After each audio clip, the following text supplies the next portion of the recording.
ఆధ్యాత్మిక అభిలాషులకు ఆత్మ ప్రణామాలు. ఆధ్యాత్మిక శాస్త్రాన్ని అత్యంత సరళమైన విధంగా తెలియచేయడంలో అగ్రగణ్యులు బ్రహ్మర్షి పితామహ పత్రిజీ గారు. పత్రిజీ గారి కాన్సెప్టులలోని అతి సరళమైన సూక్ష్మమైన బ్రహ్మజ్ఞానం ప్రతి ఒక్కరికి కూడా ఇట్టే అర్థమవుతుంది. కాబట్టి పుస్తకాలను చదవలేకపోతున్నాం మరియు పుస్తకాలను చదవడం మాకు రాదు అనే వారందరి కోసం నేను చేస్తున్న చిన్న ప్రయత్నమే ఈ వీడియో.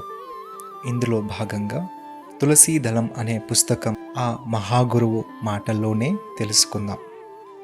ఆ రోజు 13 November 1994 Tirupati pyramid spiritual society సభ్యులతో కలిసి తిరుపతి నుంచి పీలేరు వెళ్తున్నాం.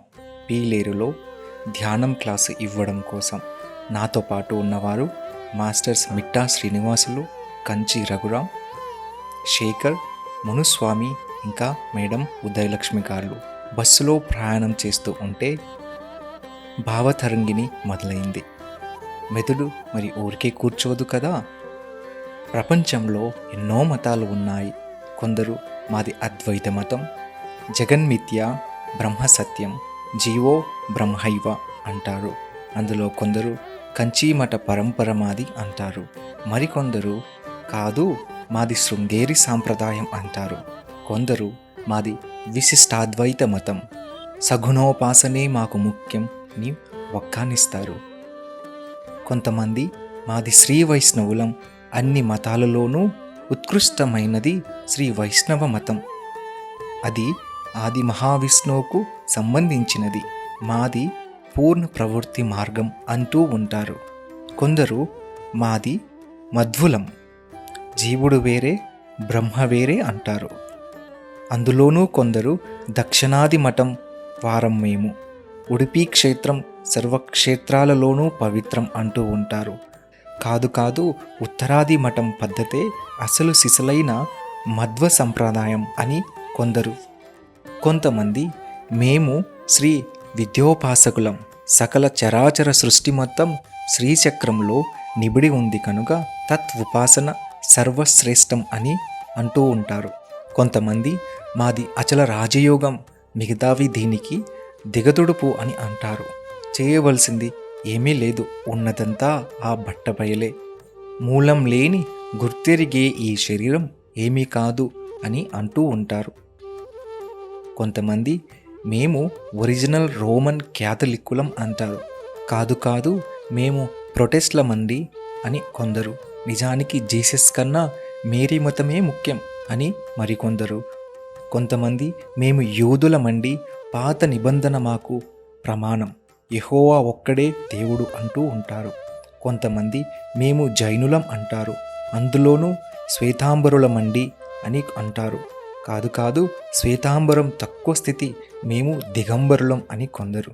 మరి కొంతమంది మాది వీరశైవ మతం, మేము లింగాయుతలం, సర్వవేళలా లింగాన్ని ధరించడం మాకు తప్పనిసరి, పరమశివుడు తప్పితే ఇతర తక్కువ దైవాలతో మాకు అవసరం లేదు అంటారు.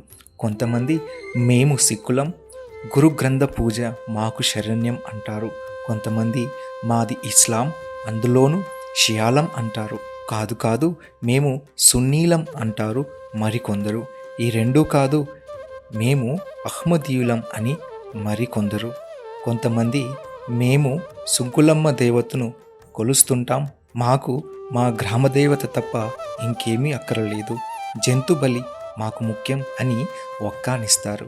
కొంతమంది మా ఇలవేలుపు వెంకటేశ్వర స్వామి, ఆయనే కలియుగ దయం, ఆయనే సర్వం, ఆర్చేవాడు తీర్చేవాడు అన్నీ ఆయనే, మా తలనీలాలు ఆయనకు సమర్పిస్తూ ఉంటాం, ప్రతిఫలంగా ఆయన మా కోరికలన్నీ తీరుస్తుంటాడు అంటూ ఉంటారు. కొంతమంది మాది గాయత్రి పరివార్, ఓం భూర్భువ మంత్రమే సర్వ భాగ్యకారిణి అంటూ ఉంటారు. కొంతమంది మాది ఆర్య సమాజం, సత్యాలన్నీ వేదాలలోనే చెప్పబడి ఉన్నాయి, వేదాలు మాత్రమే శృతి, వేదాలు మాత్రమే ప్రమాణం అంటూ ఉంటారు. కొంతమంది మాది మాస్టర్ సివివి యోగం, ఆయన మంత్రం జపించడం ద్వారా కుండలిని జాగృతమవుతుంది అంటూ ఉంటారు. కొంతమంది మాది యోగదా సత్సంగ్ సొసైటీ. బాబాజీ, లాహిరి, యుక్తేశ్వర్, యోగానంద గురు పరంపరే మాకు పూజ్యనీయం అంటారు. కొంతమంది మాది ట్రాన్సెండెంటల్ మెడిటేషన్, నూతన తరహా అర్థశూన్య మంత్రాల ద్వారా భావాతీత స్థితిని పొందుతూ ఉంటాం. మహర్షి మహేష్ యోగి మాకు మార్గదర్శకుడు అని అంటారు. కొంతమంది మాది దత్త సాంప్రదాయం, అవధూత స్థితి, పరమసత్యం, దత్త గురువులకు మేము శరణాగతి అంటారు.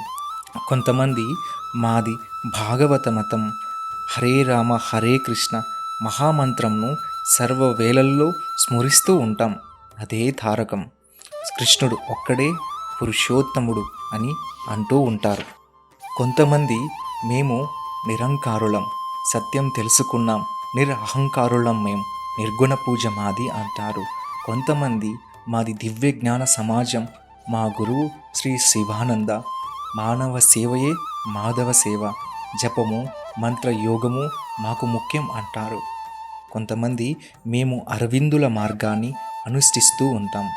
అన్ని యోగాల సమన్వయం మాది, సుప్రామైన్ని భూమి మీదకు అవతరింపచేయడం మా లక్ష్యం అంటూ ఉంటారు. కొందరు మాది రామచంద్ర మిషన్, మాకు ట్రాన్స్మిషన్ తప్పనిసరి, హృదయం మీద ధ్యానం చేస్తూ ఉంటాం, గురువే అన్నీ చూసుకుంటారు అంటారు.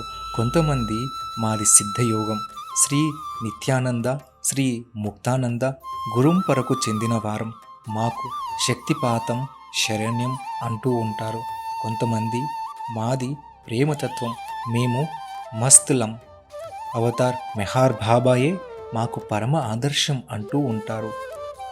కొందరు రమణ మహర్షి చెప్పింది సూటి అయిన అద్వైతం, వారి పుస్తకాలు అత్యంత శ్రేష్టం, నేనెవరు అని సదా విచారణ చేస్తూ ఉంటాం అని అంటారు. కొంతమంది మాది రామకృష్ణ మిషన్, రామకృష్ణ పరమహంస, స్వామి వివేకానందులు ఈ యుగపు మహాపురుషులు, ఉపనిషత్ సారమే సర్వం బోధిస్తుంది అని అంటూ ఉంటారు. కొంతమంది మాది రాధాస్వామి సత్సంగం, కృష్ణుడు ఒక్కడే స్వామి అంటే పరమాత్మ, మిగతా అందరూ రాధులు అంటే జీవాత్మలు అని అంటారు. మరికొంతమంది మాది ఈశ్వరీయ బ్రహ్మకుమారి సమాజం, బ్రహ్మచర్యం తప్పనిసరి, బిందువు మీద ధ్యానం చేయాలి, శివబాబాయే ఈ లోకానికి పరమ గురువు అని అంటారు. మరికొంతమంది మేము జిడ్డు కృష్ణమూర్తిని ఫాలో అవుతాం, అన్నింటినీ ఇచ్ఛారహితంగా గమనిస్తూ ఉంటాం, ఆయన పుస్తకాలు చదువుతూ ఉంటాం అని అంటారు. కొంతమంది మేము షిరిడీ సాయికి అంకితమయ్యాం, జన్మాంతం ఆయన భజన చేయడం మా కర్తవ్యం, సర్వ కష్టాలను దూరం చేసేవాడు, మోక్షం ప్రసాదించేవాడు ఆయనే అంటూ ఉంటారు. కొంతమంది మేము స్వామి అయ్యప్ప భక్తులం, జ్యోతిని చూసి చరిస్తూ ఉంటాం, సంవత్సరానికి ఒకసారి శబరిమల యాత్ర తప్పనిసరి అంటూ ఉంటారు.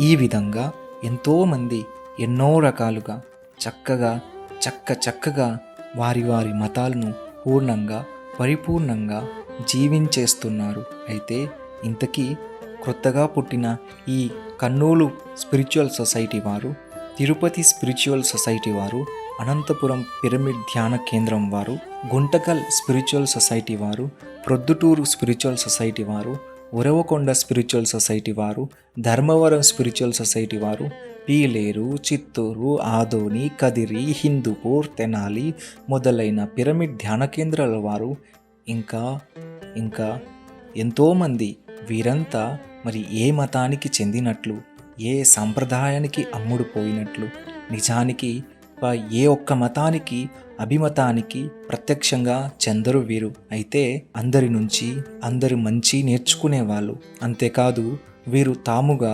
సత్యశోధనలో నిమగ్నమైన వారు. అయినా అసలు వీళ్ళ పూర్తి మతం ఏమిటి, వీళ్ళ పూర్ణ తత్వం ఏమిటి అని బుర్రగోక్కుంటూ ఉంటే ఒక్క మెరుపు తలుక్కున మెరిసింది. వీళ్ళందరిది తులసీదళ మతం. నిక్కచ్చిగా వీరందరిది తులసీదళ మతమే. తులసీదళ మతం గురించి చెప్పాలంటే ఒక చక్కటి కథ చెప్పాలి. ఒకానొక ఊళ్ళో ఒక శ్రీమూర్తి ఉండింది. ఆవిడకు ఉన్నట్లుండి పరమసత్యం మీద పరమ మోహం కలిగింది. వెంటనే దానిని పొందాలని యాగమే దానికి మార్గం అనుకొని తనకు ఇష్టమైన వజ్రాల హారం మెడలో నుంచి తీసి త్రాసులో పడవేసింది. ఓహో, ఏ ప్రయోజనం కల్పించలేదు. పరమసత్యం కొంచెం కూడా చిటుక్కుమనలేదు. చాలదేమో అని తన సర్వాభరణాలను నిలువు దోపిడీ ఇచ్చింది. అయినా ఏమీ కలగలేదు. ఇంట్లో ఉన్న వెండి, బంగారు పాత్రలన్నీ తీసుకొచ్చి వేసింది. షరామామూలే. పరమసత్యం కనుచూపు మేరలో కనిపించలేదు. అప్పుడు గుర్తుకు వచ్చింది ఒకటి మర్చిపోయాను అని.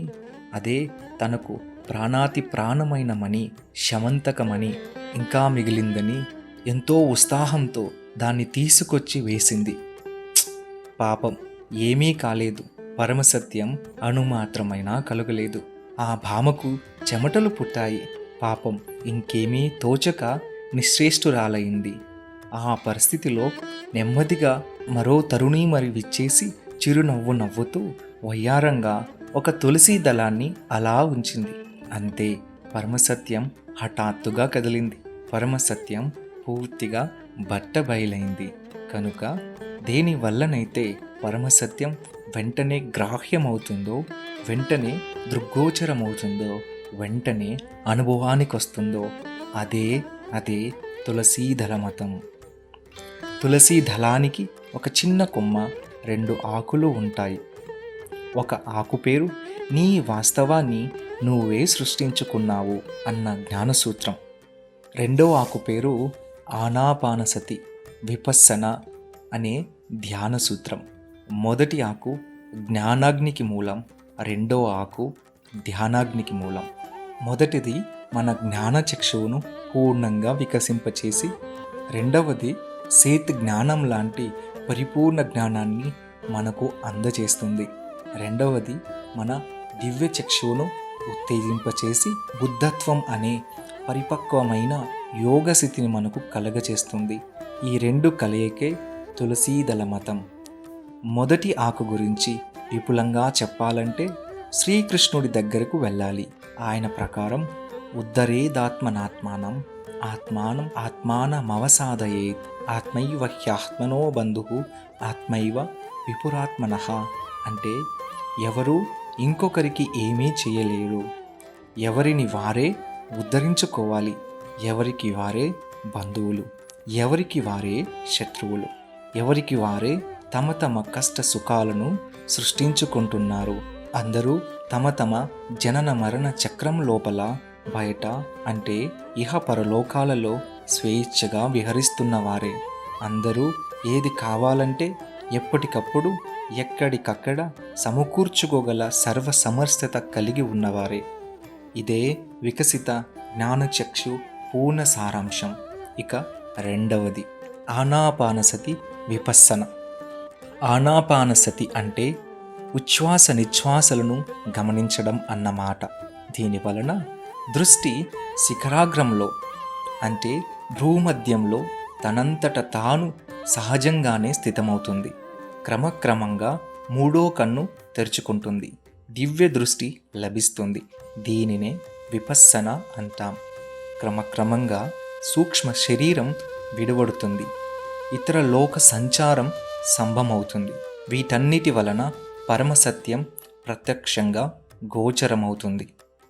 ఆనాపానసతి విపస్సనయే చేయవలసిన ఒక్కగానొక్క పరమక్రియ. ఇది తప్ప చేయవలసింది మరొకటి ఏమీ లేదు. మిగతావన్నీ అర్థరహితాలు.